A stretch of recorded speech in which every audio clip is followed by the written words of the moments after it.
제가 한글에 대해서 전문가는 아니고요. 그냥 캘리그라피를 하면서 문자에 관심이 많아서 조금 조금 공부하고 이런 거 재미있다 하는 것들이 좀 있어서 그 얘기를 해보려고 합니다. 예. 한글은 문자잖아요. 문자죠. 그거는 이제 계속 얘기를 할 건데, 한글에 대한 문자에 대한 얘기도 좀 할 거고 한국어에 대한 얘기도 조금은 이제 할 겁니다. 이게 연관이 계속 지어지기 때문에 가끔 가다가 이렇게 보면은 한글하고 한국어라고 하는 거를 혼동해서 쓰는 경우들이 되게 많은데, 그런 것들도 조금은 이제 좀 한번 생각을 해보실 필요는 있다고 생각을 하고요. 네. 내일이 한글날인데 한글이 위대하다고 얘기하잖아요. 그리고 이번에 포스터에 보니까 과학적이고 과학적인 거 전부 다 아는 것 같이 얘기를 하시잖아요. 왜 과학적입니까? 왜 위대하죠? 왜 위대하다고 생각하세요? 왜 과학적이라고 생각을 하세요? 글자의 형태 때문에? 이제 조금 이따 말씀드리겠습니다. 그게 되게, 그러니까 우리는 되게 많이 우리의 뭐라고 얘기를 하거든요. 우리의 국어라고 얘기하는 것보다는 뭐라고 얘기를 하는 게 맞고, 그리고 되게 많이 아는 것 같은데 사실은 모르는 것들도 되게 많고, 우리가 가지고 있는 거기 때문에 좋은 건 아는데 구체적으로를 잘 모르는 경우도 있고, 저도 되게 잘하는 건 아니고요. 그리고 이게 지금 만들어진 지 거의 500년이 넘었잖아요. 600년 가까이 됐잖아요. 그러면서 변화도 되게 많이 겪었고요. 예. 그거는, 그리고 이제 이거를 얘기를 할 때 국뽕은 절대 아닙니다. 국뽕은 절대 아니고, 그거에 대해서 제가 이거니까 다른 문자들은 별로야 이런 것들은 아니고요. 그러니까 이게 한글이 왜 특별할까, 왜 위대할까, 이게 어떻게 해서 이런 것들이 만들어졌을 때 왜 이게 특별한 건지 이런 거에 대한 얘기들을 하고, 여기에 얽혀져 있는 재밌는 얘기들, 썰일 수도 있고요. 그런데 아마 대체적으로는 조금 이 한글에 대해서 공부하신 분들한테는 조금 저건 가장 기본적인 얘기들인 거지라고 얘기를 할 수도 있을 겁니다. 자, 한글은 문자입니다. 문자인데, 문자는 기호입니다. 기호. 그래서 기호학에서 하나의 분류로도 문자를 연구를 하기도 하고요. 기호학 하시는 분들이 문자를 연구를 많이 하십니다. 그리고 이거는, 기호라는 거는 문자라는 약속인 거고요. 약속인 거고, 그 다음에 계속 우리는 학습되어진 것들인 거죠. 예, 학습되어진 것들입니다. 자,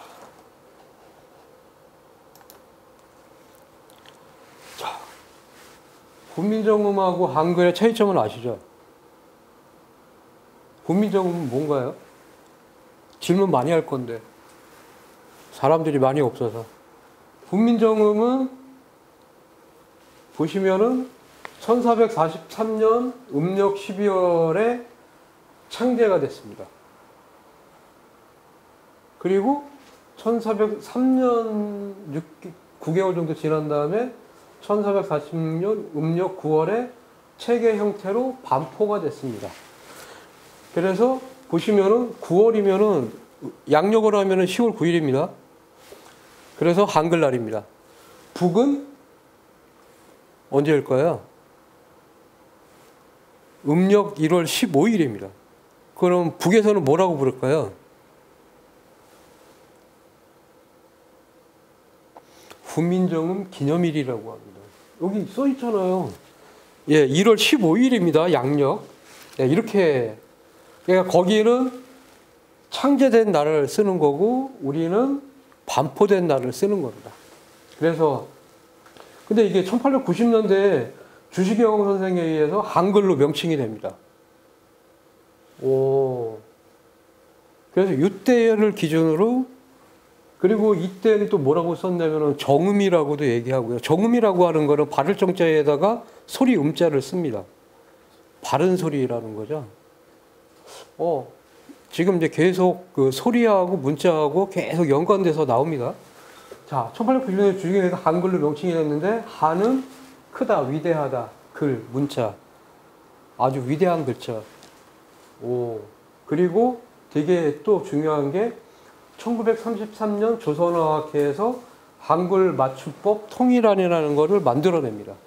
근데 이제 요거 이제 주시경 선생이 한글에 대해서 연구를 하고 문법이나 이런 것들을 거의 체계화 시켰고요. 이게 그 주시경 선생님의 제자들이 그 다음에 남이나 북이나 해서 한글에 대한 연구가 주류를 이룹니다.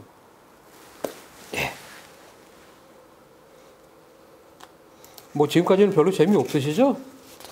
뭐 북한에서 자 훈민정음 어차피 한글날이니까요. 그래갖고 구성이 어떻게 되어 있냐면은 맨 앞에 세종어제 서문이라고 되어 있습니다.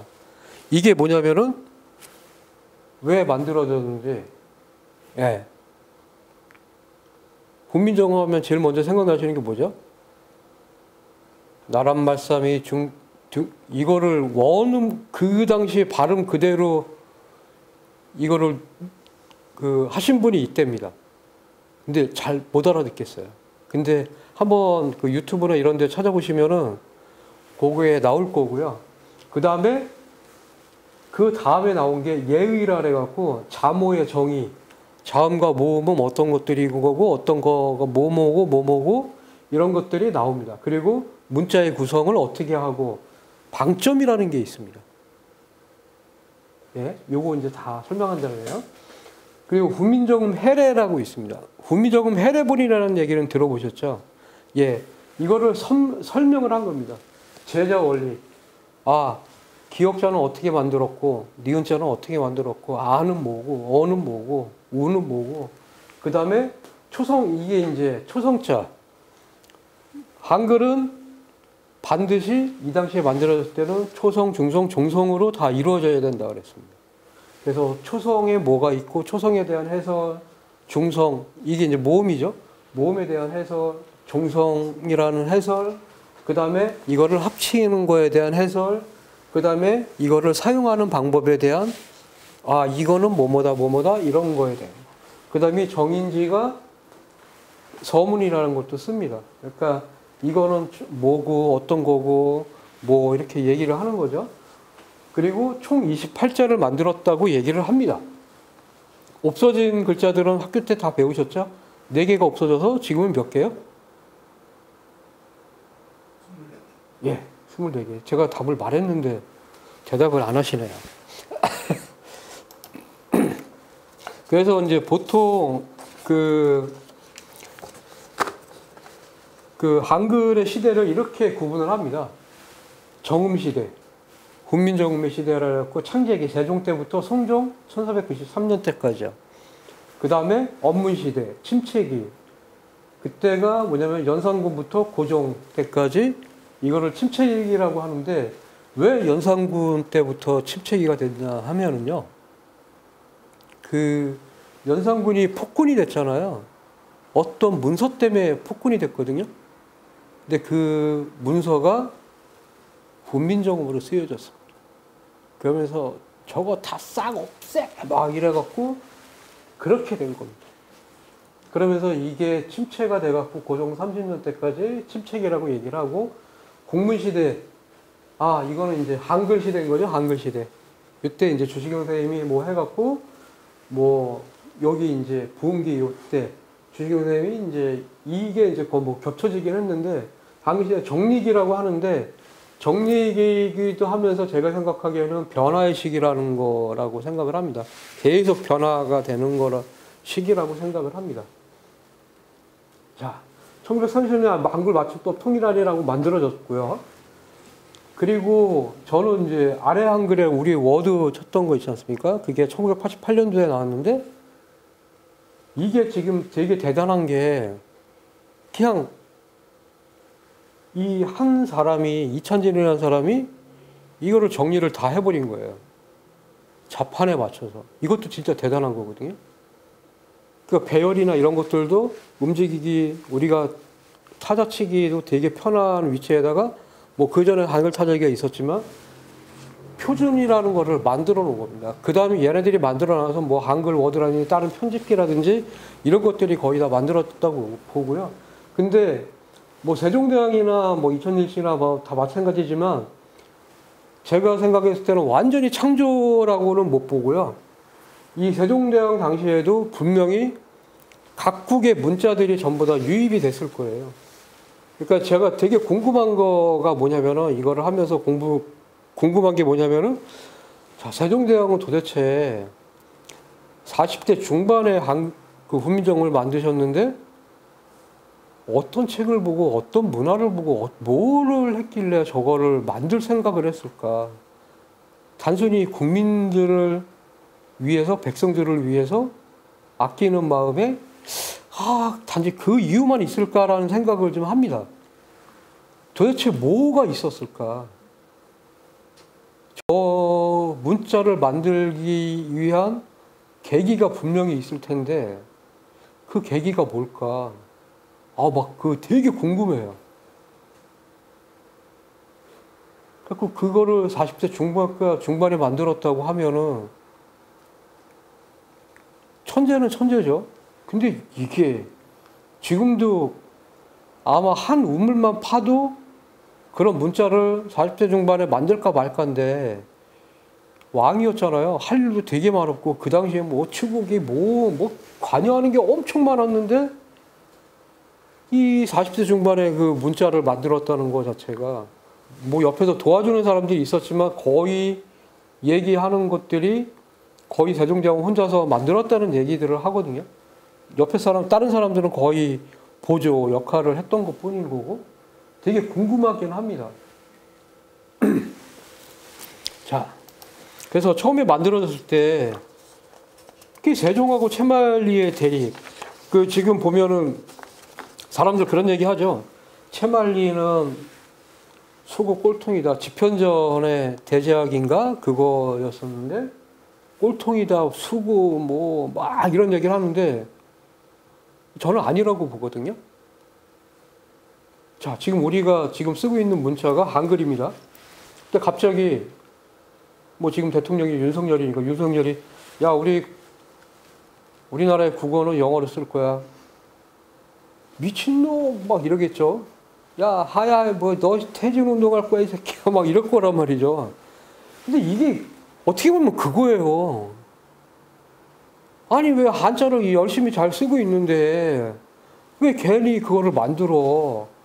거기다가 이 당시에 문화는 뭐가 있었냐면은 문자는 문명이고요. 소리는 천박한 거예요. 예. 그게 문자만이 진짜 문명이고 이게 그 사람이 써야 되는 말이고 뭐 이렇게 얘기를 하는데 근데 이제 채말리가 뭐라고 얘기하면 진짜 잘 만들었다고. 와 진짜 이거는 완전히 획기적이고 뭐하고 막 신묘할 정도로 막 칭찬을 막 해요. 근데 나중에 문자하고 언어가 다른 거고요. 한자 위의 것들을 쓰면 오랑캐입니다. 우리가 이 한자를 쓰고 우리의 문자를 안 갖고 있기 때문에 우리가 중국에 인정받는 거고 중국이 인정받는 게 중요하니까요. 그래서 일본이나 뭐 몽고나 이런 데들의 자기들만의 문자가 있었어요. 몽고도 뭐 저쪽에 그 서역 쪽에 그 문자를 받아들여서 자기네만의 문자를 만들기도 하고 그랬는데 문자 언어 이거는 이제 다른 한자 이외에 문자를 쓰는 거는 오랑캐라고 얘기를 한 거죠.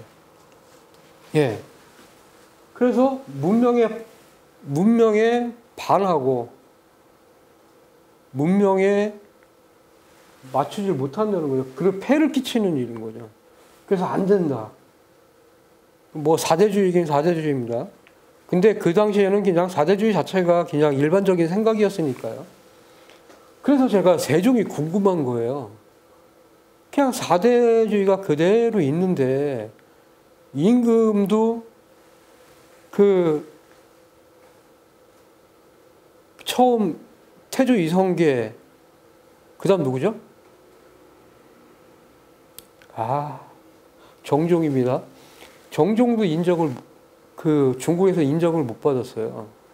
그 다음에 태종 때 중국에서 인정을 받아서 그때부터 하는데 근데 두 번 인정받자마자 두 번째 임금이 세종이 저짓을 하고 있는 거예요. 그래갖고 뭐 들리는 얘기 뭐 이제 얘기로는 그 세종대왕 때 최고의 과학자가 누구죠?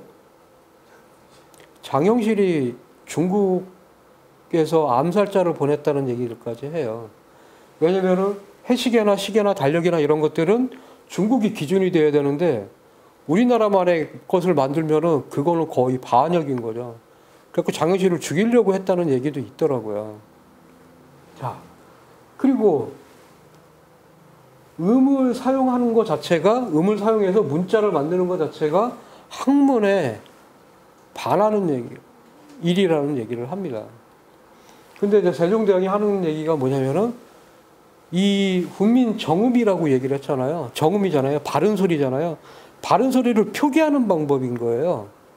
그래서 뭐라고 얘기하냐면 채말리한테 너는 한자의 정확한 소리를 알고 있느냐라고 얘기를 합니다. 자, 한자를 읽는 방법이 다 다르죠. 근데 소리는 비슷합니다. 중국에는 어떻게 읽나요? 남자를? 저도 모릅니다. 네? 남이야, 남. 예. 산의 남자를 어떻게 부를까요? 그게 베트남일 거예요. 예. 그리고 여자는 베트남에서는 저 이번에 이제 베트남 화장실 가서 봤는데 소리가 비슷한 거예요. 여가, 니야, 이거더라고요. 하여튼간 뭐 소리가 다 다릅니다. 그래갖고 채멀리한테 얘기를 하는 게 너는 한자의 정확한 소리를 아느냐? 그게 우리 소리하고 같냐? 그래서 우리 소리를 표현을 하기 위한 글자를 만든 거다라고 얘기를 합니다. 그랬더니 그리고 이거 만드는 것 자체가 말도 안 되는 얘기를 하는데 너는 이두나 이런 것들 알지? 이두도 있었잖냐? 그랬더니 또 이두는 또 뭐 어떻고 막 이러니 시끄러워. 이제 뭐 그래갖고 결국은 했는데 그러니까 아까도 얘기했지만 이 당시에는 그냥 잘못하면 어떻게 되냐면 한글을 국어가 아니고 나라의 문자로 인정을 해버리면은 까딱 잘못하다가는 한자로 이루어졌던 책들은 전부 다 없어져야 되는 거죠. 지금 만약에 우리 영어가 국어가 된다 그러면은 이 책들 전부 다 못 써요. 다 갖다 버려야 돼요. 뭐 사회적 비용도 되게 많이 들겠죠. 뭐 그런 얘기도 좀 했을 겁니다. 그냥. 자, 그래서 아까 이제 훈민정음에서 한글의 제자 원리라고 얘기를 합니다. 한글은 뭐로 이루어졌죠? 자음하고 뭐 여기 다 써놨잖아요. 봐주십시오. 자, 기역. 제일 기본적인 5개의 글자가 뭐였냐면 기역, 니은, 미음, 시옷, 이응입니다. 자, 기역은 아음이라고 합니다. 기역 한번 해보세요. 멈춰보세요. 기역하고 멈춰보세요. 혀뿌리가 목구멍을 막죠. 그러면은 혀가 요 모양으로 꺾입니다. 자, 그래서 이거는 아음이라고 합니다. 그래서 여기에다가 획을 하나 추가하면은 센 소리가 되고 센 소리가 되는 겁니다. 쌍기역이 되고. 자, 설음. 니은 한번 해보세요. 혀 끝이 윗 잇몸에 닿는 모양이죠. 혀가 이렇게 니은자 모양으로 꺾입니다. 그쵸? 오. 자, 그 다음에 여기에 획을 추가를 합니다. 디귿. 똑같죠? 혀 끝이 윗 잇몸에 닿죠. 리을. 티귿. 뭐야. 자, 그 다음에 미음. 이거는 한자 입구자하고 비슷하죠. 순음이라고 입의 모양입니다. 미음에 획을 추가하면 비읍, 피읍 이렇게 되는 거고요. 그 다음에 치음. 이게 이빨 모양, 송곳니 이빨 모양을 얘기를 하는 건지 아니면은 이거를 얘기를 하는 것 같습니다. 그때는 시옷을 이렇게 썼으니까요. 위에서 붙여서 중간에 갈라져 나오는 게 아니고요. 그래서 보시면 여기다 획이 추가가 되면서 센 소리들이 됩니다. 그 다음에 이음, 후음이라고 목구멍이죠. 목구멍 소리. 그래서 이음, 히읗. 근데 여기에서 이제 재밌는 거 하나는 여기 지읒이 있고 여기에는 치읒이 있는데 여린 이응이라고 있었잖아요. 요 간머리 요게 없는 그게 있었습니다. 그리고 또 하나가 뭐가 있었나 하면은 여기에 이렇게 꼬리가 하나 붙어서 이렇게 됐었죠. 이게 있었고요. 자, 이제 음양 오해, 그래서 이거를 형상화를 시킨 겁니다. 그 발음 기관을 가지고. 근데 이것을 생각을 해놨다는 것 자체가, 이야. 그래서 그 뿌리 깊은 나무라는 드라마 보면은 한석규가 그 밭에서 일하는 그 당시 천하 백성들한테 야, 저 닭은 어떻게 우냐? 막 뭐라고. 저 개는 어떻게 우냐? 어떻게 짖냐? 그랬더니 이 사람 다르고 이 사람 다르고 이 사람 다르고. 아, 그 소리를 듣고 뭐, 이야, 이게. 그렇죠. 그 다음에 이제 음양 오행이라고 얘기를 했는데, 모음은 천지인을 가지고 만들었습니다. 자,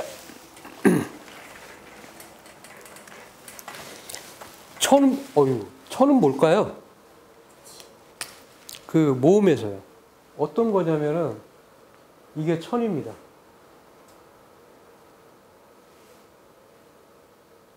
지입니다. 인입니다.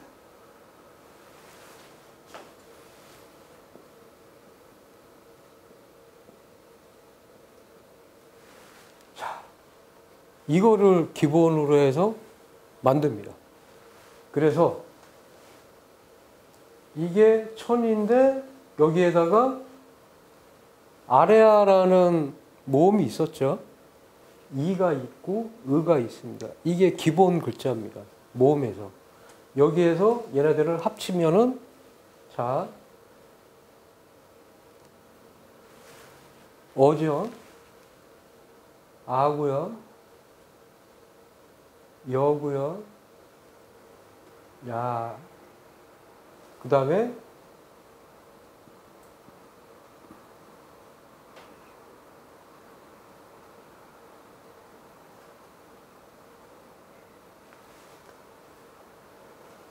몇 개입니까? 11개죠. 그래서 아래가 지금 시대에는 없어져서 총 현재는 10개가 됐습니다. 자, 근데 이 모음에서 재밌는 게 양성 모음이 있고 음성 모음이 있습니다. 이제부터 재밌는 얘기입니다. 지금까지는 별로 재미없으셨죠? 양성 모음이 있고 음성 모음이 있습니다. 근데 저는 이제 이거를 어떻게 구분을 하냐. 땅이 있습니다. 해가 위에 있습니다. 그럼 박지요? 양입니까? 음입니까? 네. 해가 밑에 있습니다. 땅 밑으로 졌죠? 그 음이죠? 자, 사람이 있습니다. 해가 사람 동쪽에 있습니다. 양, 서쪽에 있습니다. 그래서 보통 태극을 그릴 때 이렇게 돼 있잖아요. 여기가 양, 동입니다. 여기도 양이고요. 남, 이쪽은 서가 아니고 이쪽이 음입니다. 그래서 양의 기운이 강할 때가 아침부터 오후까지, 해 질 때부터 새벽까지가 음입니다. 그래서 뭐 음의 기운이 강하고 뭐 양의 기운이 강하고 이런 얘기들을 하는데, 자, 이거는 또 조금 있다가 또 재밌는 얘기를 또 하겠습니다. 요거는 기억해 두십시오. 양성모음하고 음성모음이요. 또 물어볼 겁니다. 재밌으세요? 네. 재미없을 것 같은데 아직까지.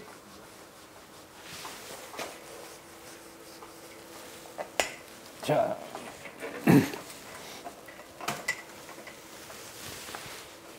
자, 그 자음은 상형의 원리로 만들었고 양성모음과 음성모음이 있다고 얘기를 했습니다. 이게 얼마나 중요한 건지는 이게 제가 봤을 때는 훈민정음 창제에서 아주 최고로 과학적이고 진짜 위대한 문자 중에 문자라고 얘기를 하는 거가 저는 여기에 있다고 보거든요. 모음에서요.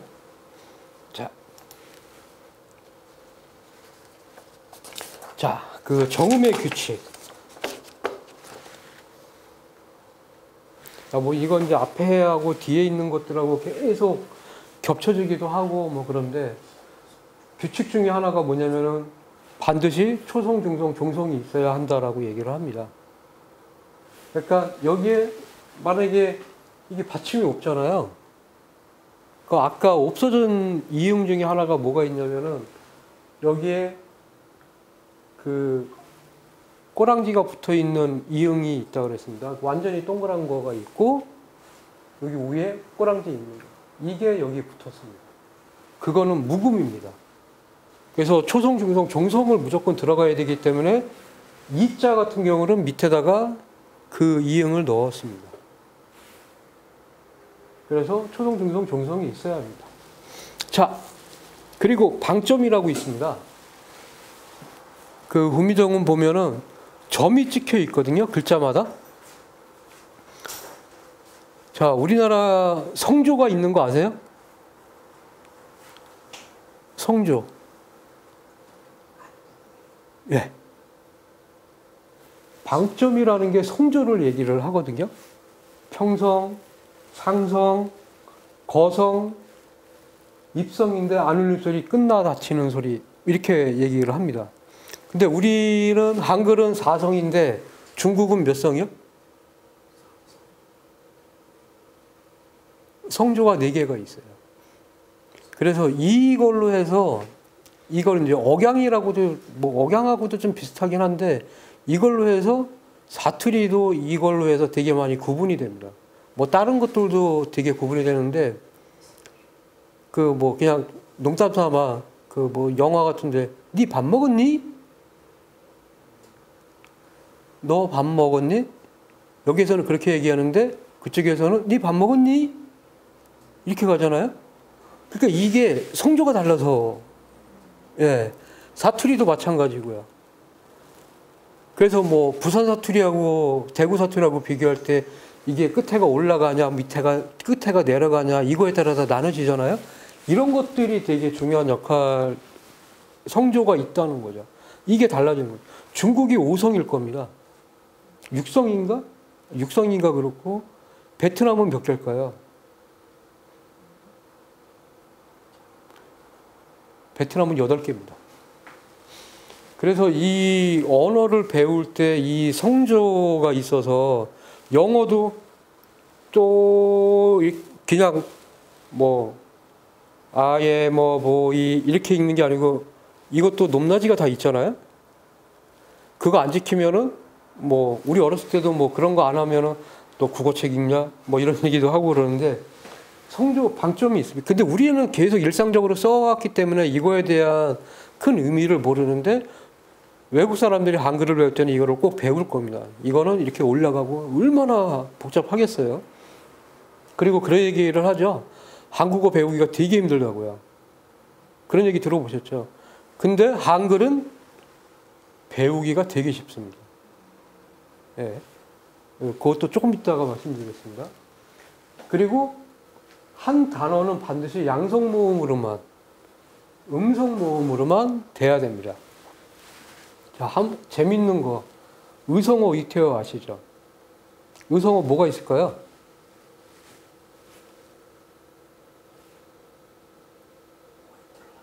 퐁당퐁당, 줄줄줄, 줄줄줄. 근데 가만히 생각해 보십시오. 아까 얘기했던 퐁당퐁당, 오하고 아가 들어가죠. 오하고 아는 양성모음입니다.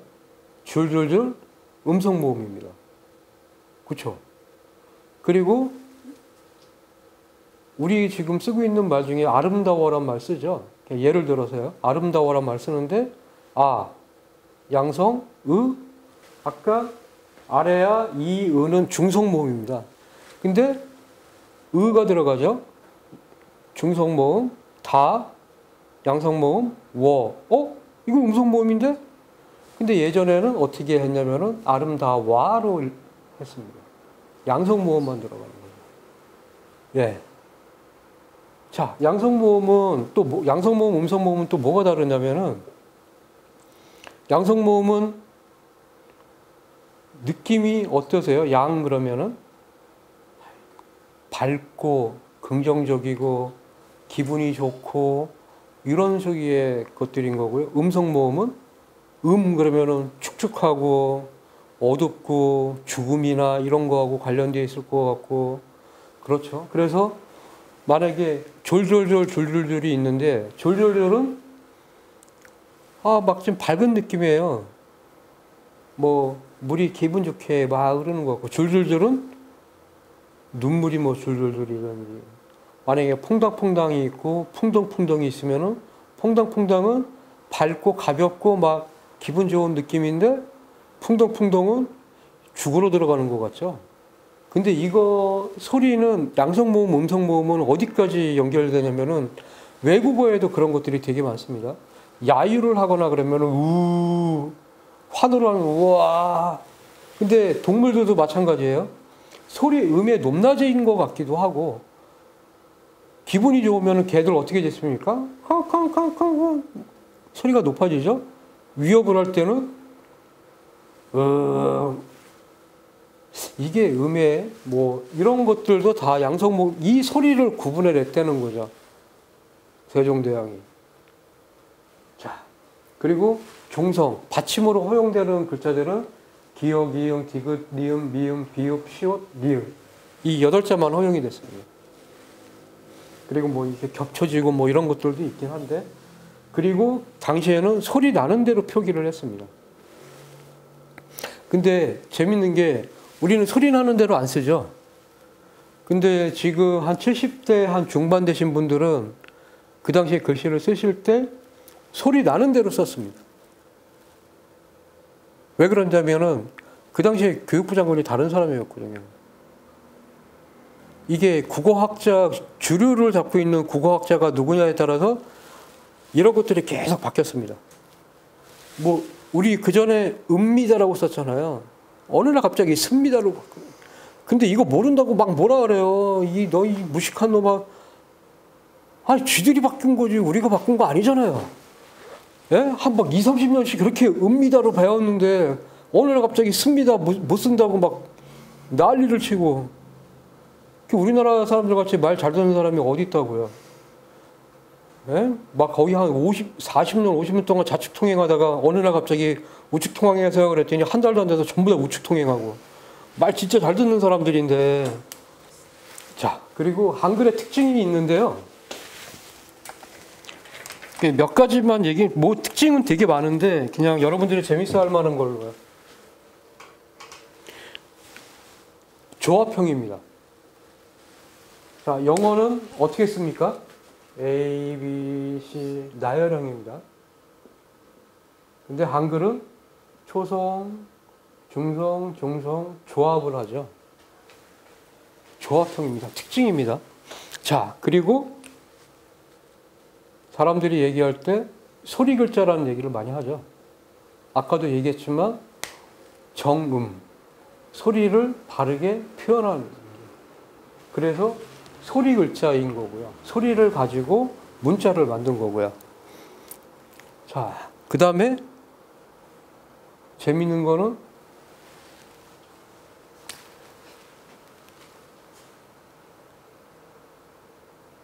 이게 맞나요? 철자가? 이거 맞나요? 크롬? 자, 없습니까? 자, 이거 어떻게 읽습니까? 크롬이죠. 그럼 우리는 읽을 때 크롬.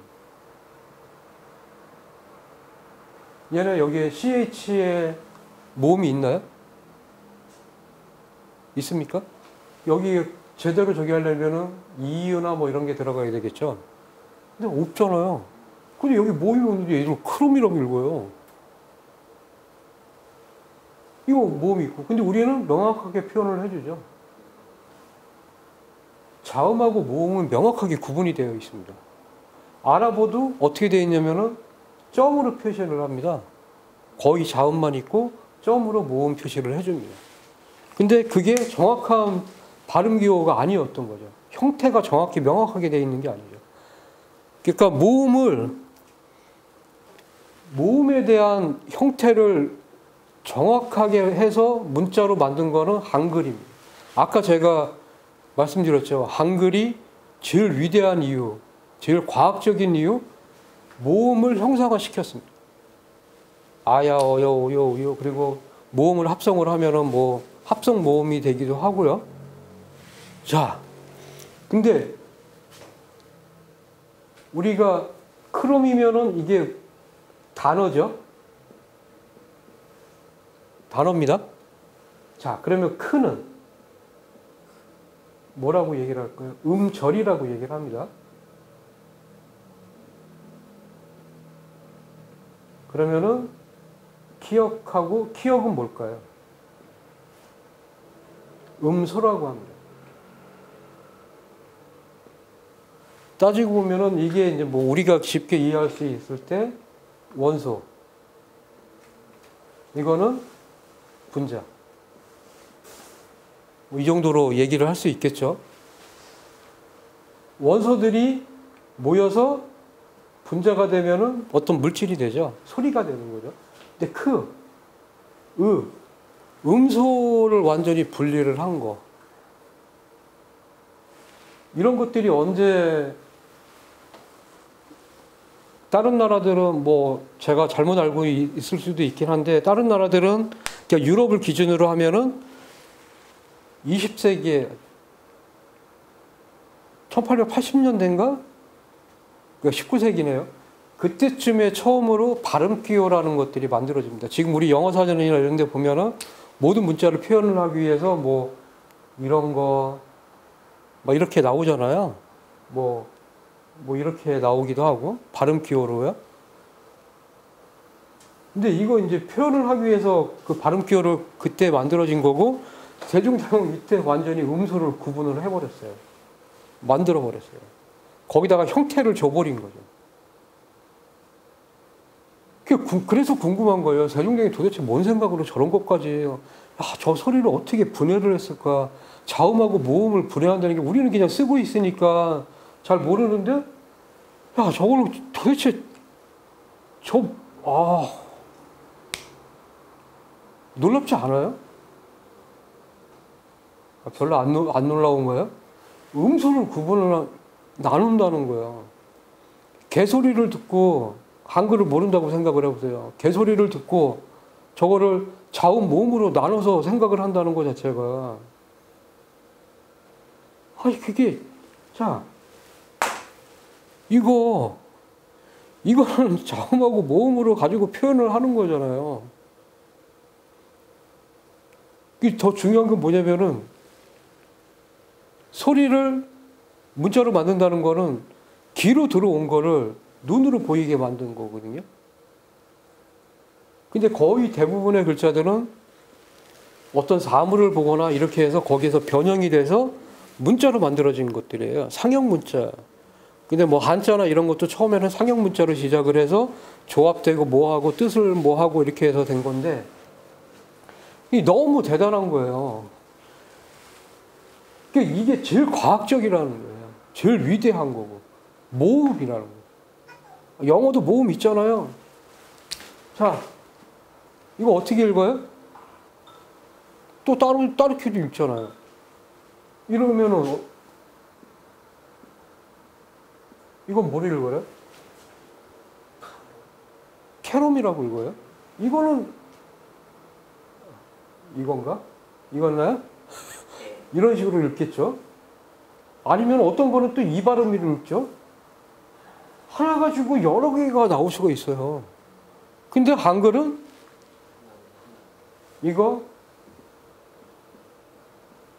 이거밖에 없어요. 근데 이제 요새 헷갈리는 게 이제 이게 뭐 없어질 변화인데 이게 그쵸? 이게 뭐 그리고 또 되게 이제 요새 그 되게 사람들이 되게 헷갈려 쓰는 게 뭐냐면은 나의하고 나의 이거 엄청나게 헷갈리게 쓰죠. 근데 이게 뭐 둘 중에 하나 없어질 거라는 얘기를 하고 근데 사실은 소리는 완전히 달라요. 다른데 우리의 발음기관이나 이런 것들이 태화된 건지 그 구분을 못하는 건지 교육이 잘못된 건지 그 한국어 회화 교육도 좀 시켜야 되지 않을까 싶기도 하고요. 그래서 이게 위대한 이유입니다. 제일 중요한 겁니다. 그리고 재밌는 거. 자, 한자는 글자를 써내려갈 때, 쓸 때, 오른쪽에서 왼쪽으로 갔죠. 가로쓰기도 그랬습니다. 맞나요? 네? 맞아요? 안 맞아요? 자, 그리고 세로쓰기를 했습니다. 이거를 우횡서. 이거는 우종서. 우리도 한자나 한글 전부 다 이렇게 썼었습니다. 그리고 보면은 이쪽에서 시작되는 거 있죠? 지금 우리 이렇게 쓰죠? 이거 좌횡서. 위에서 밑으로 내리는 거 좌종서. 자, 우횡서, 우종서 지금 쓰고 있습니까? 우리나라에서? 안 쓰고 있죠. 이거 한자 중국에서도 지금 거의 안 쓸 겁니다. 예. 근데 우횡서를 쓰는 데가 있습니다. 이거 조금 이따 말씀드리겠습니다. 지금은 좌행서, 좌종서 쓰고 우리 서예 하시는 분들이 우종서, 우행서를 씁니다. 근데 저는 캘리그라피 한다 그랬잖아요. 저는 좌종서, 좌행서를 씁니다. 왜? 이게 편해요. 제가 편한 대로 쓰는 겁니다. 근데 우행서를 쓰는 데가 있습니다. 어디 쪽일까요? 네? 오? 어떻게 하셨어요? 이야, 아랍어를 배웠구나. 혹시 그 미야자키 하야오의 붉은 돼지라고 아십니까? 거기에 맨 처음에 뭐가 나오나요? 돼지가 한 마리 틱틱틱 타다 소리 나면서 글자가 탁탁탁 나오잖아요. 근데 거기에서 하나만 한국어도 나옵니다. 한글도 나옵니다. 이 이야기는 뭐 비행정 시대의 뭐 얘기를 토대로 뭐 돼지의 이야기다 뭐 하는데 돼지 한 마리가 나머지들은 전부 다 이렇게 가는데 돼지 한 마리가 이렇게 가요. 글자가 여기 하나 쳐지면은 얘가 일로 가고 그 다음 여기 또 쳐지고 또 일로 가고 이게 쳐지고 아랍어입니다. 아랍어는 우행서를 씁니다. 재밌죠? 네. 근데 그게 어디가 시작이고 이게 아랍어를 모르니까 어디가 시작이고 어디가 끝인 줄은 모르겠고 하여튼 거기서 또 한글도 나온다는 얘기야. 자, 근데 한글은 재밌는 게 좌행서, 좌종서 다 되고요. 우행서, 우종서 다 됩니다. 한자들도 마찬가지지만 근데 영어 될까요? 안 되죠? 예, 네, 영어 안 됩니다. 영어 세로 쓰기로 하면은 글자 예, 뭐 그러네 개망이라 그러네 뭐 그렇다고 해야 되나요? 그렇습니다. 근데 한글은 안 그래요. 세로 쓰기도 됩니다. 근데 하나의 특징은 뭐냐면은 세로 쓰기 할 때는 글자 모양이 이렇게 되는 게 좋고요. 가로 쓰기 할 때는 세로 쓰기 할 때는 글자 모양이 이렇게 되는 게 좋습니다. 그래서 만약에 좌다 그러면은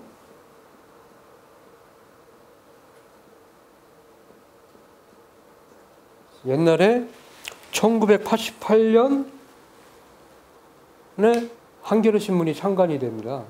한겨레 신문이 가로쓰기로 바꿔버립니다. 그 전까지는 모든 신문이 세로쓰기였는데, 그래서 예전에 세로쓰기 신문들 보면 다 이렇게 생겼습니다. 글자가 납작하고. 한겨레가 나오면서 이렇게 바뀌었습니다. 그 다음부터 지금 세로쓰기 하는 신문 있나요? 없습니다. 다 가로쓰기로 갔습니다. 네. 자, 그리고 또 이제 재밌는 거, 한글의 또 특징 중에 하나가, 재밌는 특징 중에 뭐가 있냐면은, 글자를 만들어내기 되게 편해요. 네. 아니요. 그 책에 있는 글자체를 뭐라고 부르나요? 영어로. 폰트라고 얘기를 하죠. 근데 그걸 가지고 와서 뭐라고 불러요? 글꼴. 그래갖고 북한이 또 되게 잘하는 것 중에 하나가 뭐냐면은, 뭐 축구할 때 코너킥을 하잖아요. 모서리차기, 뭐 이런 거. 예? 근데 요즘 당구 용어도 되게 많이 바뀌었죠. 당구 용어도 되게 많이 바뀌었어요. 우라이 그런데 돌려치기, 뭐, 예. 뭐, 그 큰 회전을 뭐라 그러죠? 대회전을 뭐라 그러죠? 아, 하여튼가, 뭐, 이런 당구 용어도, 뭐, 이런 것도, 그러니까, 글자를 만들어내는데 좀 되게 편하게 만들어져 있습니다. 한글이. 그래서 되게 재밌고요. 그리고 또 하나. 우리나라가 언어 중에서 되게 많은 부분 차지하는 게 의성어, 의태어예요. 그래서 표현력이나 이런 것들이 되게 좋아요. 그리고 색깔에 관한 거, 감정에 관한 거, 뭐 이런 것들이 되게 많고요. 그 다음 많은 나라가 어느 나라일까요? 중국은 이런 거 표현하기 되게 힘들고요. 한자는. 네.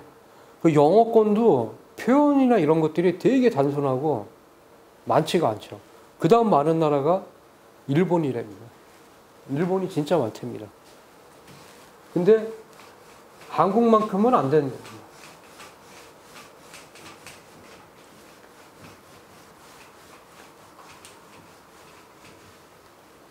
자, 그래서 이런 특징이 있습니다. 그래서 뭐 진짜 뭐 우리 어렸을 때 그런 얘기 하죠. 자, 저 색깔 무슨 색깔인가요? 노을 보고 뭐 옛날 사람들은 불구르 죽죽 뭐 이런 색이 얘기도 하고 푸르스름 붉어 뭐 이럴 수도 있고 걔들 다른 나라는 그 말수가 만들어낼 수가 없거든요. 푸르다 막 다 이거밖에 없잖아요. 푸르죽죽 푸르둥둥 푸르둥둥은 뭐예요? 푸르죽죽은 뭐고? 근데 그냥 느낌적으로 알죠. 아 저거는 푸르죽죽이야. 저거는 푸르둥둥이야. 퍼렇다 파랗다. 퍼렇다는 약간 어두워. 파랗다는 밝아. 밝은 예? 불구스름에 그러면 약간 붉은기가 있는 거. 야 이게 그런 표현력들이 되게 많다는 한국어. 한글하고는 다르게 한국어 얘기를 한 겁니다. 자, 계속 아까도 처음에 얘기했듯이 소리하고 문자 얘기를 계속 했습니다. 소리는 청각이고요. 문자는 시각입니다. 근데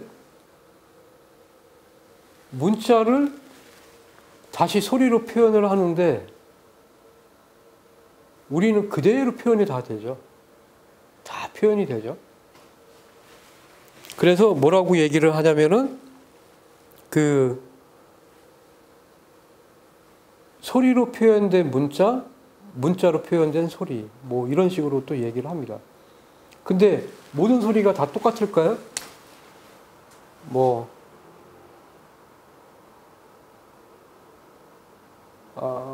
갑자기 생각이 안 납니다. 경상도 사투리 얘기를 하려고 그러는데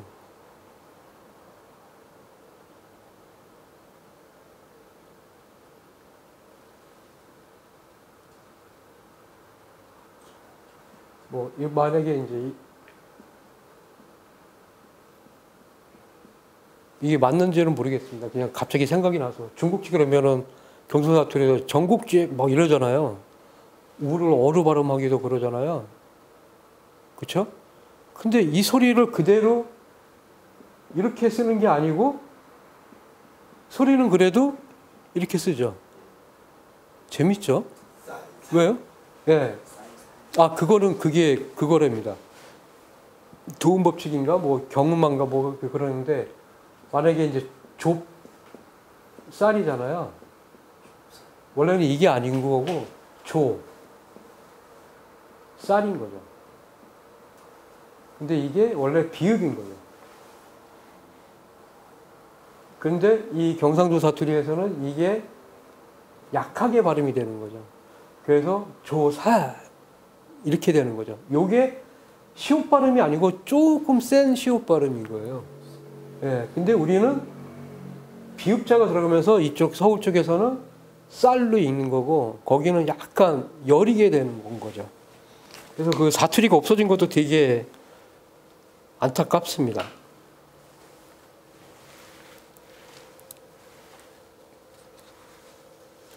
그래서 그 정음이라고 얘기를 했지만, 그러니까 우리나라 문자들은 어떻게 보면은 쓰여진 언어인 거예요. 네, 쓰여진 언어. 그러니까 보여지는 언어라기보다는 쓰여진 언어? 뭐 이렇게. 그래서 제가 캘리그라피 하는 이유 중에 하나가 또 그것도 있습니다. 소리를 더 명확하게 보여주기 위한, 예. 소리에는 강약, 길이, 음의 높낮이 뭐 이런 것들이 있지 않습니까? 그런 것들이 있어야지 감정이 전달이 되는 거고요. 그래서 그거를 글씨로 막 표현해 보려고 합니다. 그래서 현대에 아까 한글 누가 명칭을 했다고 했죠? 주시경. 자, 주시경 선생이 뭐 중학교 때인가 고등학교 때 한글을 연구를 하셨다는데 주시경 선생의 선생님이 있습니다. 외국인입니다. 들어보셨나요? 헐버트? 미국 사람입니다. 이게 지금은 이제 약간 이게 명확한 소리는 명확한 논리? 정보는 아니고 그런 설이 있는데 뭐냐면은 헐버트가 주시경 선생님하고 같이 하면서 주시경 선생님이 한글을 연구를 할 때 헐버트의 영향을 받았다고 얘기를 합니다. 헐버트가 우리나라 최초로 교과서를 썼고요. 이 사람이 3일 만에 한글을 쓰고 읽을 수가 있었답니다. 그리고 1년인가 지났을 때 교과서를 썼답니다. 처음에 썼던 교과서가 3개사랍니다. 그래서 교과서를 10몇 권을 썼고요. 헐버트가. 그 다음에 이 한글에 대한 감동을 받아서 미국에다 논문을 발표한 게 또 한 10개 정도가 된답니다. 한글 논문이. 영어로 된 한글 논문. 근데 우리가 볼 때 이게 주시경 선생님이 이제 하신 것 중에 되게 대단한 것 중에 하나가 뭐가 있냐면은 우리 어렸을 때 농담으로 아버지 가방에 들어가신다 이거 하면은 아버지가 방에 들어가신다는 거야 아니면은 가방에 들어가신다는 거야 모르잖아요. 근데 그게 왜 모를까요? 띄어쓰기죠. 근데 말로는 안녕하세요 이렇게 얘기를 하는데 띄어쓰기는 우리는 훈민정음 시대에는 하지를 않았습니다. 주시경 선생님 이전까지도 안 했습니다. 근데 이때부터 띄어쓰기, 쉼표, 마침표를 한글에 적용을 합니다. 그리고 아까 얘기했던 1933년에 맞춤법 통일안이나 이런 것들하고 전부 다 해갖고 다 정리가 돼버린 거죠. 그 차츰차츰 수정이 되거나 이런 거는 계속 있었던 거고요. 그래서 이때부터 그것들이 적용이 되면서 그 문자로 더 명확하게 전달할 수 있게 된 겁니다. 그러니까 띄어쓰기, 쉼표, 마침표가 없었으면은 어쩌면 우리는 문자로 돼 있는 거는 되게 힘들었을 수도 있어요. 그러니까 이게 계속 사회적으로 필요한 거는 계속 써나가고 필요 없는 것들은 사라지고 아마 아까 제가 썼던 나의하고 나애하고 둘 중에 하나가 어쩌면은 통합이 돼버릴 수도 있어요. 근데 지금 막, 야, 새끼들 너네들은 문법도 뭐 글자도 몰라갖고 나애 뭐, 야, 나의는 내가 소유하고 나애는 내가 뭘 행동하는 거고 막 이렇게 설명을 하고 막 그래야 되는데 나중에는 통합될 수도 있습니다. 지금은 서로 싸우지만. 그래서 헐버트는 또 이제 뭐를 했냐면 이 사람이 뭐 이제 얘기로는 헤이그 밀사나요? 특사나요? 밀사일 거예요. 예. 밀사를 도와줬다는 얘기를 하고 거기 가서 그 다음에 이 사람이 했던 것 중에 하나가 뭐냐면 고종의 고문 역할을 했었다고 얘기를 하더라고요. 그래서 한국을 되게 사랑했는데 이 사람이 일제에 의해서 쫓겨난 거예요. 한국에서 추방당해갖고 미국을 갔다가 해방되고 이승만 때 한국에 다시 오셔갖고 다시 미국으로 못 돌아가셔갖고 외국인 묘지에 묻히셨다는 얘기가 있습니다. 묻히셨습니다. 얘기가 있다는 게 아니고 묻히셨습니다. 그래서 이런 것들이 헐버트의 영향인지 주지경 선생님이 혼자 영어하고 이렇게 해갖고 이걸 맞추신 건지는 뭐 잘 정확히는 모르겠습니다. 하여튼간 영향은 받았을 겁니다. 근데 이때부터 쉼표, 띄어쓰기, 마침표가 한글에 적용을 시켰습니다. 모르셨죠? 재밌습니까? 네. 그래서 최초의 한글 신문이 뭐죠? 네, 독립신문 세로쓰기입니다. 그때 관여했던 게 주지경 선생님입니다. 독립신문이 일간일까요? 주간일까요? 월간일까요? 일간 확실합니까? 일간인 것 같은데요. 예? 일간인 것 같은데. 일간이요? 독립신문이 처음에는 3일에 한 번, 일주일에 3번 나왔대요. 그러다가 나중에 일간으로 바뀌었다고 얘기를 하더라고요. 그래서 주시경 선생은 진짜 그 몇 안 되는 남과 북에서 동시에 존경하는 분 중에 한 분입니다. 북하고 남에서 동시에 존경하는 분이 누굴까요? 세종대왕, 이순신 장군, 주시경 선생.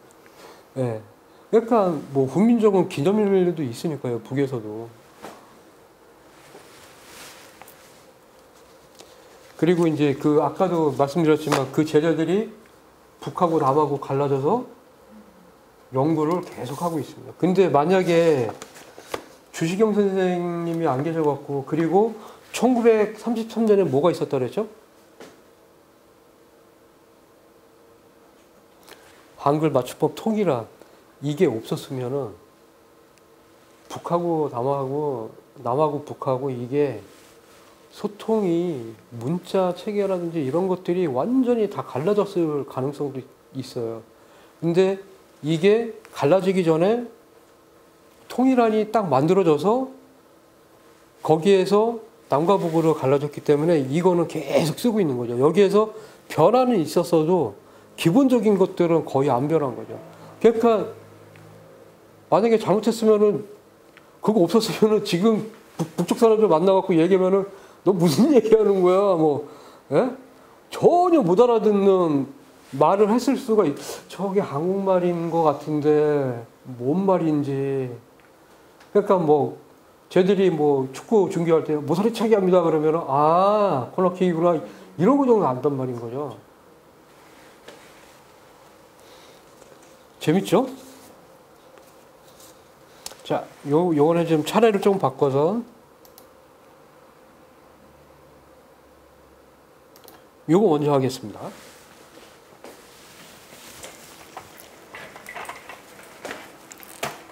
자, 한글에서 세조의 역할이 되게 큽니다. 아마 조선 역사에서도 이 뭐 조카를 죽이고 막 했다 그래갖고 욕을 되게 많이 먹는데 아마 세조가 없었으면은 조선 완전히 되게 힘든 나라가 됐을 수도 있었을 거예요. 근데 세조의 역할이 한글에서는 얼마나 큰 역할을 했냐면은 이 세조 때 누가 살아나면 정인지하고 한글 만들었지는 학자 중에서 정인지하고 신숙주가 살아남습니다. 근데 세조가 세종대왕의 관계가 어떻게 되죠? 세종대왕하고? 예? 이거요? 이게 뭐예요? 세종대왕하고요? 세조하고요? 세종대왕의 아들이에요. 아들입니다. 그래서 한글을 만들 때 세조도 참여를 했어요. 그래서 세조도 한글을 쓸 줄 알아요. 그래서 세조가 했던 게 뭐냐면 자기가 참여했던 거 아버지 거잖아요. 아마 이게 왕권을 강화하기 위해서 단종을 죽인 거잖아요.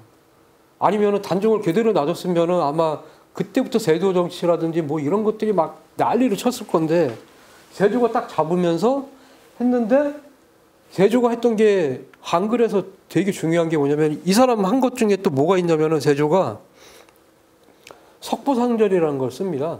처음에 한자로 쓰고 그 다음에 조선어라고 해야 되죠. 그때는 조선이니까 조선어로 번역을 해놓은 게 석보상절입니다. 어머니가 돌아가시고 그거를 이제 석보상절이 뭐냐면은 석가모니의 일생을 쓴 얘기입니다. 그걸 어머니 영전에 바쳤다 뭐 이러는데 세조가 한 게 뭐가 있냐면은 명령을 내립니다. 궁에서는 전부 다 한글을 써라. 그래갖고 이게 한글을 그 폄하해서 부르는 것 중에 뭐냐면은 언문이라고 얘기도 하고 더 폄하해서는 암클이라고 얘기를 하죠. 여자들이 쓰는 글자 그래갖고 암클. 만약에 세조가 그거가 없었으면은 아마 지금까지 한글이 전달되지 않았을 수도 있습니다. 그래서 그것 때문에 아까 연산군이 피해 숙청을 해버린 거죠. 그게 한글로 쓰여졌기 때문에. 예. 예, 소현왕, 여기 써놨구나. 예, 1447년. 1403년에 또 재밌는 거 주자서로 하는 걸 만듭니다. 인사서죠, 인사서. 그래서, 여기 얘기할 거가, 요거 들어보셨습니까? 피막골이 어딘가요? 뭐, 그냥, 종로가 있고요. 여기, 이건 안 하겠습니다. 종로가 있고요. 여기에, 종로에 고관대작들이 왔다 갔다 해요. 근데, 이 일반 백성들이 이 사람들을 보기 싫은 거예요. 그래갖고 이 사람들을 보기 싫으니까 뒤에다 골목을 해요. 그게 피한다 말을 기린 거. 그래서 피막골인데 그 몇 년 전까지만 해도 여기에서 막 요만한 거 막 계단 올라가려면은 저 하나 겨우 올라갈 정도 막 이런 데에다가 뭐 동태구이가 아니고 고등어구이 뭐 이런 거 해던 술집들이 그렇고 대학생들이나 이런 사람들이 되게 많이 즐겨 찾던 데인데 여기를 현대가 인수를 합니다. 땅을 다 사갖고 그 뒤에를 제일 유명한 피막골을 거기를 땅을 사서 건물을 짓는데 땅을 파다가 항아리가 나왔어요. 근데 항아리가 나왔는데 그 안에서 활자가 나왔죠. 활자가 나왔습니다. 금속 활자입니다. 세계 최초의 금속 활자가 뭡니까?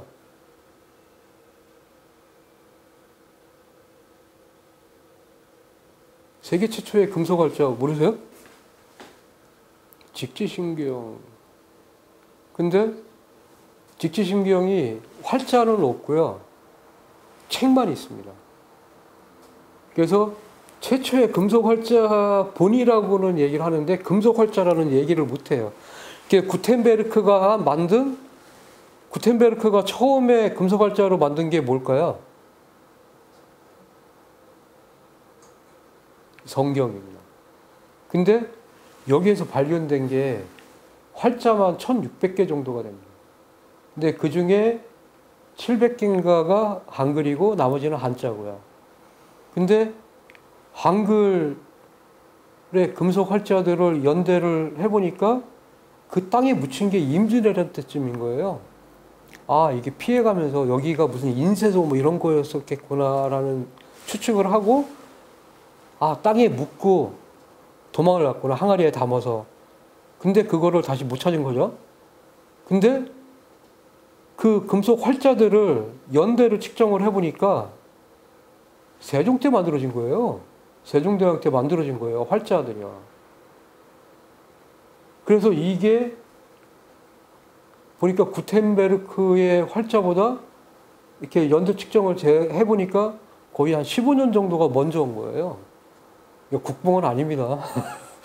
아, 그래갖고 이게 인정을 받았죠. 근데 되게 재밌는 게 세종대왕 때의 활자라 한글 연구에도 되게 도움이 된답니다. 병음이라든지 뭐 이런 것들이 쫙 다 표시가 돼 있어서 연구하는데 되게 좋다고 얘기를 하더라고요.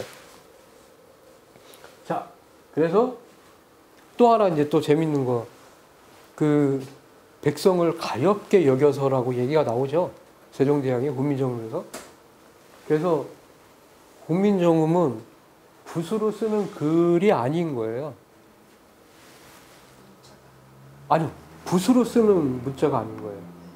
그냥 이런 걸로 쓸 수 있는 거예요. 작대기 막 이런 걸로. 그러니까 이제 보면은 그 기억을 해보시면은 훈민정음 나란말씀 이런 거 보면은 딱딱 끊어지죠. 근데 서예는 싹 꾸불렁꾸불 이렇게 나와야 되는데 그게 아닌 거잖아요. 근데 이게 이 문자를 궁에서 계속 쓰다 보니까 궁체라는 것들이 만들어져요. 궁서체. 그래서 최근에 한 20, 30년 전에는 한국에 있던 서예가 한 분이 궁체하고 다른 민체라는 거를 또 만들기도 하셨습니다. 근데 민체가 이제 많이 알려지진 않았죠. 네. 자, 그리고 그래서 이게 이제 양반이나 이런 사람들 붓을 구하기도 힘들고 먹물도 되게 귀하던 시절인 거고 종이도 귀한 시절이고 그래서 그냥 붓이 아닌 그냥 이런 걸로 쓸 수도 있는 글씨가 만들어진 겁니다. 자, 우리가 제일 많이 쓰는 재밌는 얘기들을 이제 하는 겁니다. 지금 한 20분 정도밖에 안 남았는데요. 빨리빨리 하겠습니다. 명조체와 고딕체 있는데 아시죠? 명조체는 부드럽고 고딕체는 딱딱합니다. 그래서 책의 본문들은 이 사람의 눈이라는 게 되게 웃겨갖고 고딕체는 딱딱해서 피로를 많이 느낍니다. 명조체는 부드러워서 곡선이 많아서 피로를 덜 느껴서 본문은 명조체를 거의 다 씁니다. 제목이나 이런 것들도 명조체를 쓰거나 고딕체를 쓰고요. 근데 가만히 생각해보면은 재밌는 거는 명조체는 약간 인문서적이라든지 예술계통이나 이런 거 할 때는 명조체의 제목을 많이 씁니다.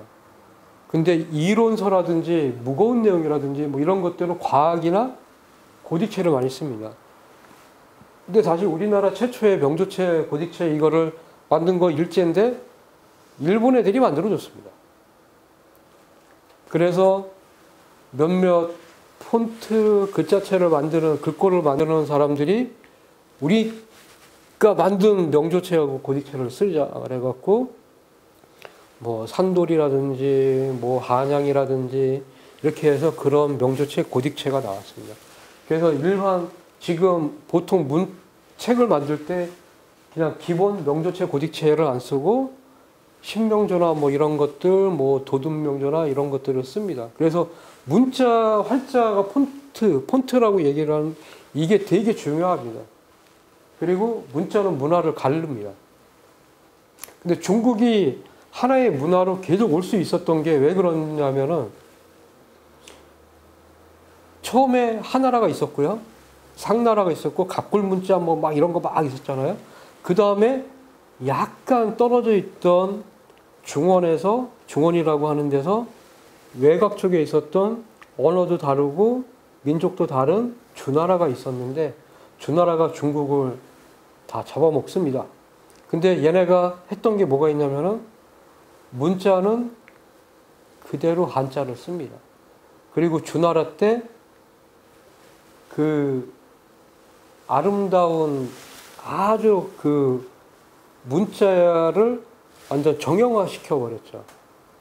그래서 최초 그 뭐가 있냐면은 우리 금속문이라고 들어보셨습니까? 금석문. 금은 세금자고요. 석은 돌석자고 문은 글씨인데 이게 돌에 새겨진 거 금은 뭐냐면은 그 금속에 새겨진 거. 그 동이죠. 그래서 주나라 때 뭐가 있냐면은 정이라 그래갖고 한자 정으로 해서 이런 항아리 같은 거, 화로 같은 거 그런 거 있죠. 그런 거가 있습니다. 근데 최초의 것들 그게 워낙 귀해서 그 임금님이 하사를 하거나 뭐 이런 것들인 거죠. 그래서 그거를 움직일 때 너무 무거워서 마차를 가져갔다느니 뭐 해서 그거가 한번 보러 가고 싶습니다. 그 최초의 그 금속 그때 이제 정확하게 그때부터 한자의 형태를 잡은 거고 주나라가 그 한자를 계속 쓰게 되면서 그 한자 문화권이었던 중국이 계속 만약에 주나라가 그 문자를 안 쓰고 한자를 안 쓰고 다른 거를 썼다고 해버리면은 중국이 지금 이 정도로 커지지 못했을 수도 있다는 생각을 합니다. 근데 그 중국의 문화재급들은 어디에 제일 많은지 아십니까? 예, 맞습니다. 대만에 더 많습니다. 중국 본토보다. 예. 그래서 그것도 아니요. 문화혁명 때문에 아니고요. 그 장개석이 도망가면서 대만으로 도망가서 싹 쓸어갔습니다. 그래서 저도 거기를 가보고 싶은 게 그것 때문에 그거 한번 보고 싶긴 합니다. 그래서 그거 한번 대만 가면 그거 한번 보고 싶고 그리고 또 재밌는 게 그 유럽도 로마 시대였다가 이게 동로마 서로마로 바뀌잖아요. 문자를 다른 걸 써버립니다. 그러면서 문화가 싹 갈려버렸죠. 예. 그래서 또 재밌는 것도 뭐가 있냐면 이게 또 문화를 가른다는 게 알프스 산맥 있지 않습니까? 문자가 다릅니다. 문자가 왜 다르냐 하면은 이 알프스 산맥을 해서 북쪽은 선들이 굵어요. 문자를 넣은 거 보면. 근데 아래쪽은 가늡니다. 가늘어요. 그래서 멀리서 보면은 아래쪽 그 스페인, 이탈리아, 뭐 그리스 이런 데 거는 선들이 가늘어서 하얗게 보이고 북쪽에 뭐 독일, 스위스 뭐 이런 쪽 나라들 거는 선들이 굵어서 검게 보입니다. 그래서 위에 쪽 것들은 그런 것들은 블랙 레터, 밑에 이런 것들은 화이트 레터. 그래서 얘네들이 또 예술이나 이런 것 쪽으로 발전했잖아요. 그래서 그런 글자들은 또 예술 쪽에 많이 쓰고요. 그 문자들은. 그 폰트들은. 그리고 위에 쪽에 두꺼운 폰트들은 기술이나 철학이나 이런 쪽에 또 많이 쓰기도 하고요. 자, 근데 재밌는 게, 자, 이 1400년대에 도대체 무슨 일이 있어서 우리나라에도 막 엄청난 그 세종대왕이라는 문화적으로 뭔가가 있었던 것 같은 거예요. 유럽에서도 그 난리가 났었잖아요. 르네상스라 해갖고 신에서부터 뭐 인간 중심으로 가고. 근데 그게 가만히 생각을 해보니까 문자라는 거죠, 문자. 그러니까 르네상스나 이런 것들이 일어났던 것들이 뭐냐면은 구텐베르크가 인쇄를 해서 뭐 이런 것들이 나온 것들도 뭐냐면은 종교의 개혁은 아닌데 기독교 개혁인데 성서가 인쇄가 돼갖고 사람들한테 널리 알려지잖아요. 그 당시까지만 해도 문자는 권력이었던 거죠. 그거는 동양에서도 마찬가지로 문자가 권력이었던 거죠. 근데 이 권력이 그 유럽 쪽에서는 일반 민중들한테도 간 거고 우리나라도 민중들한테 분명히 갔을 겁니다. 그러니까 뭐 천자문 같은 경우도 보면은 한자, 천자 있으면은 하늘, 천, 뭐 이런 식으로 밑에다가 한글로 토를 달아놓고 그런 것들이 되게 많습니다. 그래서 뭐 판소리라든지 뭐 이런 것들 거의 다 한글로 되게 많이 만들어지고 근데 되게 재밌는 게 유럽은 그렇다 치고 동양에서는 여성들이 문자를 갖게 된 겁니다. 아까 세조가 여성들한테 글씨를 쓰게 하면 한글을 쓰게 하면서 거의 여자들이잖아요. 궁인들은. 그러니까 이 사람들이 글씨를 쓰면서 어느 정도의 권력을 갖게 되는 거고 이걸로 말로만 전달되던 정보들이 문자로 정보가 전달이 되는 거죠. 그래서 지금도 보면은 그 당시에 궁인들이나 왕후들이나 이런 거 썼던 책이라든지 문자를 이런 것들을 지금도 필사본들이 있습니다. 그래서 그걸 영인본이라고 해야 되나? 하여튼간 그 인쇄돼 갖고 그거 연습하는 분들도 되게 많습니다. 그것도 되게 이쁘고요. 그래서 처음에는 아까 붓으로 쓰는 글이 아니다고 얘기했는데 궁체가 만들어졌다고 하는 거나 이런 것들이 다시 또 붓으로 또 하면서 붓으로 쓰는 아름다운 글자가 또 만들어진 거고요. 그래서 도대체 이게 그 당시에 뭔 일이 있었을까요? 엄청난 뭐 장용실이 막 나타나고 뭐 예? 유럽에서는 레오나르도 다빈치 나타나고 종교개혁에서가 뭐 야, 이게 1400년대에 야, 궁금합니다. 자, 10분 남았습니다. 충분히 끝날 수 있을 것 같습니다. 다양한 언어를 표현하기 쉽다. 한글. 그래서 그 얘기 들어보셨죠? 한글이 그 자기네 짜이짜이어라고 어디 있나요? 네. 짜이짜이어로 근데 거기 한 6천 명 정도가 쓴대요. 근데 실용성을 잘 몰라갖고 잘 체득을 못해서 아직도 잘 못 쓰는 안 쓰는 한글을 다시 안 쓰게 될 수도 있다 그러더라고요. 그 당시에 방송에서는 기자가 딱 가갖고 그 사람들이 써놓은 거를 쫙 읽었더니 깜짝 놀라더라는 거죠. 와, 우리나라 말을 하네, 쟤네가. 뭐 그런 거. 그리고 이제 이런 거 많이 쓰죠. 야, 저런 거 뭐 한글 망치는 거야 그러는데 어떤 분이 한글 학자 교수님이 딱 나오셔서 하는 게 저런 거는 망치는 게 아니고 이런 거 크크크 뭐 이런 거 쓰는 게 망치는 게 아니고 한글의 확장성입니다라고 얘기를 하더라고요. 확장되는 거죠. 이분 누군지 아세요? 누군지 아세요? 누굴까요?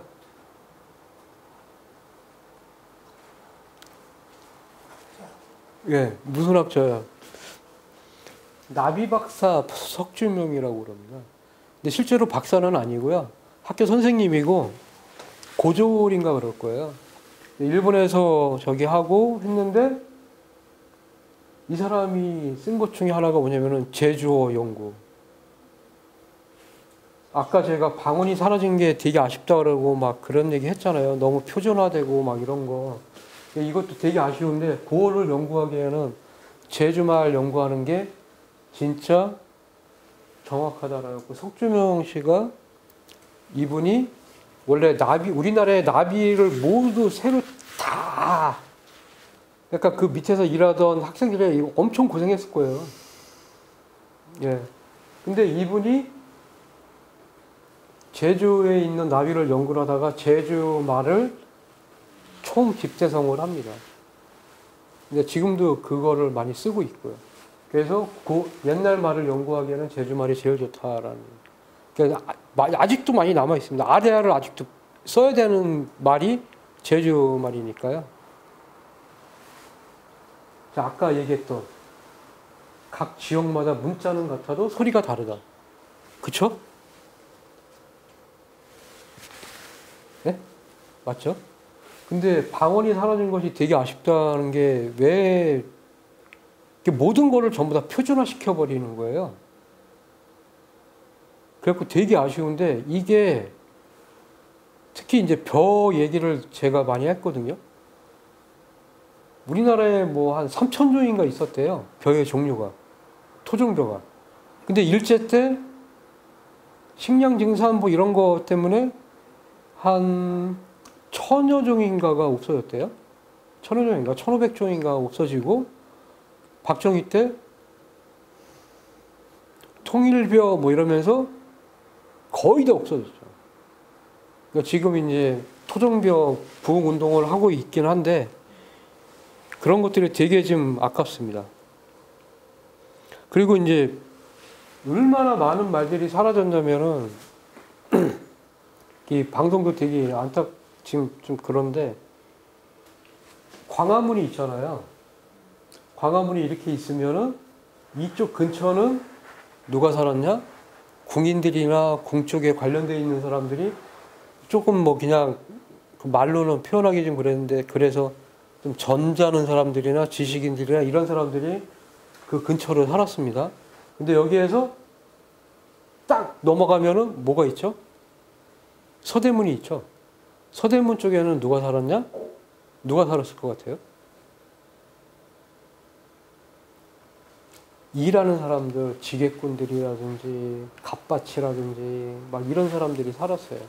그래서 말투가 광화문 근처에 살던 사람들은 지금도 말들이 그러니까 지금 우리 세대가 어렸을 때 한 1980년대, 90년대까지만 해도 이쪽에 있는 사람들은 약간 점잖은 말투, 느릿느릿하거나 이런 것들을 많이 썼는데 이쪽에 있던 사람들은 말도 되게 빠르고 거칠고 억양도 세고 그러니까 딱 들어보면은 다르구나라고 느낄 수가 있습니다. 그래서 이게 모르시는 분들 있을 것 같은데 그 탤런트 중에 오현경이라는 분 아세요? 남자분, 할아버지 돌아가셨는데 그분의 말투가 그분이 고향이 여기거든요. 광화문 앞에. 뭐 얘기 듣기로는 일본 대사관 뒤쪽이 그분 집이었대요. 그래서 거기에 말투가 있고 윤재문이라고 아세요? 저기 영화배우? 그 사람이 서대문 쪽인 거예요. 윤재문 씨 말투로 들어보면 막 말 빠르고 막 거칠고 막 이렇게 얘기를 하는데 오영경 씨는 그게 아니고요. 뭐 이런 식으로 얘기를 하신다고요. 그래서 그런 것들이 다 없어졌다는 게 너무 아쉽고 부천하고 인천하고도 사람들의 말투가 있어요. 들어보면 알아요. 그래서 이제 어느 날 택시를 타면은 기사분한테 얘기하시는데 이 억양이 혹시 부천 분이세요? 그럼 네. 아니면은 부천하고 인천하고 되게 비슷합니다. 살던 사람들이 저는 인천이에요. 뭐 이렇게 얘기를 하시는 분들도 있고 그런 것들이 없어진 게 너무 많습니다.